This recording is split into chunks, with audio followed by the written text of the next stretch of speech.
മനുഷ്യജീവന് ഭീഷണിയാകുന്ന സാഹചര്യങ്ങളിൽ അക്രമകാരികളായ തെരുവു നായകളെ ദയാവധം ചെയ്യാൻ അനുമതി നൽകിയ സുപ്രീം കോടതി വിധിയിൽ മലയോര മേഖലയിലും പ്രതീക്ഷ.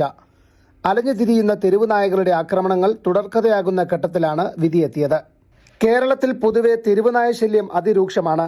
ചെറുപ്പവലുപ്പ വ്യത്യാസമില്ലാതെ തെരുവുനായയുടെ കടിയേൽക്കുന്ന സംഭവങ്ങൾ വാർത്തയല്ലാതായിട്ട് നാളുകളായി.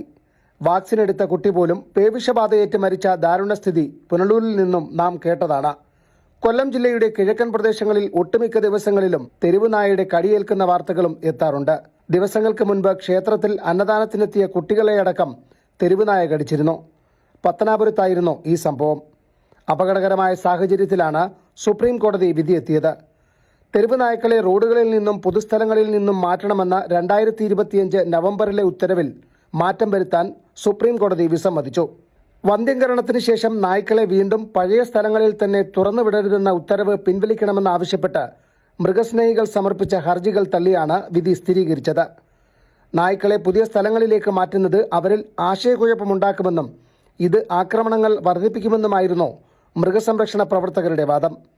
എന്നാൽ ജസ്റ്റിസുമാരായ വിക്രംനാഥ്, സന്ദീപ് മേത്ത, NV അഞ്ചാരിയ എന്നിവരടങ്ങിയ ബെഞ്ച് ഈ വാദത്തോട് വിയോജിപ്പ് പ്രകടിപ്പിച്ചു. പൊതുസ്ഥലങ്ങളിലെ തെരുവുനായ സാന്നിധ്യം ആശങ്കാജനകമായ രീതിയിൽ വർദ്ധിച്ചിരിക്കുകയാണെന്ന് കോടതി നിരീക്ഷിച്ചു. കുട്ടികൾ ഉൾപ്പെടെയുള്ളവർക്ക് നേരെ ആക്രമണമുണ്ടാകുന്ന സംഭവങ്ങൾ അവഗണിക്കാൻ കഴിയില്ലെന്നും കോടതി വ്യക്തമാക്കി. ആനിമൽ വെൽഫെയർ ബോർഡ് ഓഫ് ഇന്ത്യയുടെ പ്രോട്ടോക്കോളുകളിൽ ഇടപെടാൻ തക്ക കാരണങ്ങളൊന്നും ഹർജിക്കാർക്ക് ചൂണ്ടിക്കാണിക്കാൻ കഴിഞ്ഞിട്ടില്ലെന്നും കോടതി കൂട്ടിച്ചേർത്തു. തെരുവുനായ്ക്കളുടെ പെരുപ്പത്തിനനുസരിച്ച് ആവശ്യമായ അടിസ്ഥാന സൗകര്യങ്ങൾ ഒരുക്കുന്നതിൽ സംസ്ഥാന സർക്കാരുകൾ പരാജയപ്പെട്ടതായി കോടതി വിമർശിച്ചു.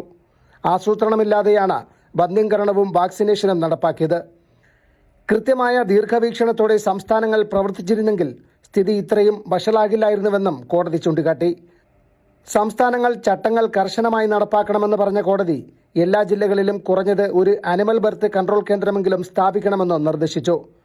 പേവിഷബാധയ്ക്ക് എതിരെയുള്ള വാക്സിനുകളും ഇമ്മ്യൂണോഗ്ലോബിനുകളും ആവശ്യത്തിന് ലഭ്യമാക്കണം. ഉത്തരവുകൾ നടപ്പാക്കുന്ന ഉദ്യോഗസ്ഥർക്ക് നിയമപരമായ പരിരക്ഷ നൽകണം. ഔദ്യോഗിക കൃത്യനിർവഹണത്തിന്റെ പേരിൽ അവർക്കെതിരെ പോലീസ് കേസുകൾ രജിസ്റ്റർ ചെയ്യരുത്. കഴിഞ്ഞ വർഷം നവംബർ 7-നാണ് റെയിൽവേ സ്റ്റേഷനുകൾ, ആശുപത്രികൾ, പാർക്കുകൾ തുടങ്ങിയ പൊതുസ്ഥലങ്ങളിൽ നിന്ന് തെരുവുനായ്ക്കളെ ഷെൽട്ടറുകളിലേക്ക് മാറ്റാൻ സുപ്രീം കോടതി ഉത്തരവിട്ടത്. വന്ധ്യംകരണത്തിന് ശേഷം ഇവയെ പഴയ സ്ഥലങ്ങളിൽ തിരികെ വിടരുതെന്നും നിശ്ചയിച്ചിട്ടുള്ള പ്രത്യേക ഇടങ്ങളിലല്ലാതെ പൊതുസ്ഥലങ്ങളിൽ നായ്ക്കൾക്ക് തീറ്റ നൽകുന്നത് നിരോധിക്കണമെന്നും കോടതി നിർദ്ദേശിച്ചിരുന്നു. ഇതിനു പുറമെ തലസ്ഥാനത്തും പരിസര പ്രദേശങ്ങളിലുമുള്ള തെരുവുനായ്ക്കളെ പാർപ്പിട മേഖലകളിൽ നിന്ന് ഷെൽട്ടറുകളിലേക്ക് മാറ്റാൻ കഴിഞ്ഞ ജൂലൈയിൽ കോടതി ഉത്തരവിട്ടിരുന്നു. പ്രൊഫഷണൽ ജീവനക്കാരുള്ള ഇത്തരം ഷെൽട്ടറുകളിൽ നായ്ക്കൾക്ക് വന്ധ്യംകരണവും വാക്സിനേഷനും പരിചരണവും ഉറപ്പാക്കണം. അധികൃതർ തെരുവുനായ്ക്കളെ പിടികൂടുന്നത് തടയുന്ന വ്യക്തികൾക്കും സംഘടനകൾക്കുമെതിരെ കർശന നടപടി സ്വീകരിക്കണമെന്നും കോടതി മുന്നറിയിപ്പ് നൽകിയിട്ടുണ്ട്. സുപ്രീം കോടതി വിധിയിൽ സന്തോഷമറിയിച്ച് കഴിഞ്ഞ മെയ്യിൽ കുന്നിക്കോട്ട് പേവിഷബാധയേറ്റ് മരിച്ച 8 വയസ്സുകാരി നിയ ഫൈസലിന്റെ അമ്മ ഹബീറയും രംഗത്ത് വന്നു. ഈ വിധി 1 വർഷം മുന്നേ എത്തിയിരുന്നുവെങ്കിൽ മകൾ ഇപ്പോൾ തനിക്കൊപ്പമുണ്ടാകുമായിരുന്നുവെന്ന് അവർ പറഞ്ഞു. ഇനി മൃഗസ്നേഹികൾ ഇതിനെതിരെ വരരുതെന്നും ഹബീറ വ്യക്തമാക്കി. ഇവിടെ വെച്ചായിരുന്നു കഴിഞ്ഞ 1 വർഷം മുന്നേ എൻ്റെ മോളെ പട്ടി കടിച്ചത്. അന്ന് മുതൽ പിന്നെ ഒരു 10-20 ദിവസം, അത്രയും ദിവസം എൻ്റെ മോൾ എൻ്റെ കൂടെ ഉണ്ടായിരുന്നുള്ളൂ. ഇന്ന് രാവിലെ കോടതി വിധി അറിഞ്ഞത്. അക്രമകാരികളായിട്ടുള്ള തെരുവ് നായ്ക്കളെ ദയാവധം ചെയ്യാം, അതിന് അർഹതപ്പെട്ടവർക്ക് അത് ചെയ്യാം എന്ന് പറഞ്ഞ് വിധി വന്നത്.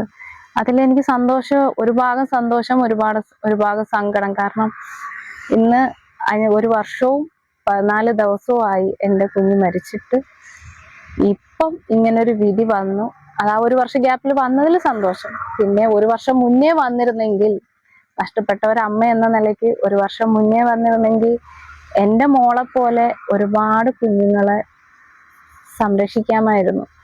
ഈ സമയത്ത് അവരെല്ലാം അവരമ്മമാരെ കൂടെ ഉണ്ടാവുമായിരുന്നു. സ്കൂള് തുറക്കുന്നു, പുതിയ സ്കൂളിൽ പോവാമായിരുന്നു. അപ്പം അതെല്ലാം നഷ്ടപ്പെട്ടു പോയി. അപ്പോഴും നഷ്ടപ്പെട്ടത് ഞങ്ങൾക്ക് നഷ്ടപ്പെട്ടു. ഇനി ഈ വിധിയിൽ അർഹതപ്പെട്ടവര് ഇതിനായിട്ട് ഇറങ്ങുക, അതിന് മുൻകൈ എടുത്ത് നമ്മുടെ പഞ്ചായത്തായാലും മുനിസിപ്പാലിറ്റി ആയാലും മുന്നോട്ടിറങ്ങി അക്രമകാരിയായിട്ട് നായ്ക്കളെ ഇല്ലാതാക്കുക.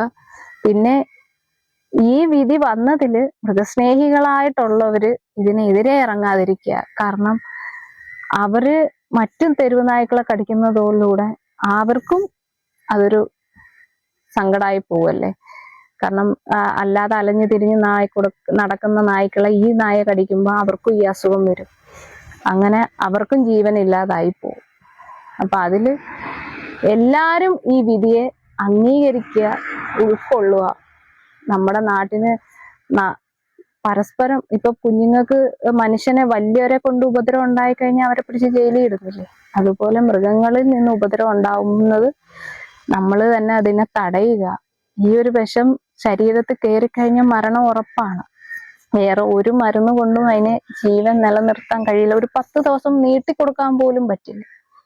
അപ്പൊ അങ്ങനെ ഇരിക്കുമ്പം നമ്മള് അങ്ങനെ ഒരു അസുഖം വരാതിരിക്കാൻ നമ്മൾ എല്ലാവരും മുൻകൈ എടുത്ത് മുന്നോട്ട് പോവുക എന്നാണ് മകളെ നഷ്ടപ്പെട്ട എന്നെ പോലുള്ള അമ്മമാരുടെ എല്ലാരോടും ഉള്ളൊരു അപേക്ഷ.